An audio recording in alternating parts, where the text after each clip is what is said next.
Saw a bevy of media bigwigs walking in and going up the golden elevator here for that meeting with Donald Trump. It's network executives and anchors. Lester Holt from NBC News just walked in the building a few moments ago. We also saw Wolf Blitzer, who's with a well-known news network out there that a lot of people may watch, a whole host of executives as well. So it's not clear exactly what this meeting is about. We're going to wait for a readout when some of these guys come back downstairs after talking with Donald Trump. We talked to some of the folks on their way up. They were pretty mum about it, but we do know that one of the real points of tension between the media and the president-elect's team has been over the question of pool coverage and whether the president-elect will have the kind of minute-by-minute daily pool coverage that a president has. The press does want to be with Donald Trump wherever he goes, whenever he moves around the city or around the country between now and his swearing in. So that's one issue that you may assume will be coming up. Otherwise, we have seen a revolving door of top officials, political officials from every party here, a couple of, at least one Democrat coming through as well.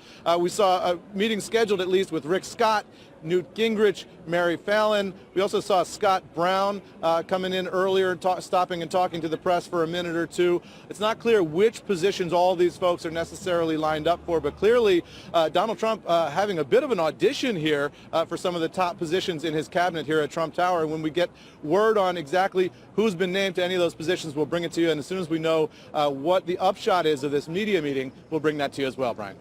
Eamon, I'm not going to put you on the spot, buddy, but I will anyway, I guess, which is there any kind of a hard date where the team has to be in place? I honestly do not know. Is there sort of like a deadline, or could we just get these trickle-out headlines for the next couple of days or even weeks?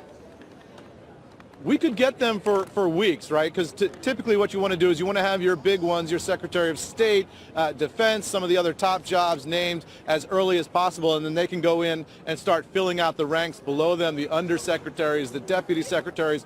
All of those people need to be hired. It's thousands of jobs that need to be filled here. So they're going to start with the top and work their way down. But if you remember Obama in 2008, I recall us getting names well into December. It was up to about Christmas time, and we're starting to still hear some of those names coming out from the Obama transition. So you can expect that this will take a couple of weeks here, but they do have to have them in place as soon as they can because there's a lot of hiring that needs to be done down under the big names.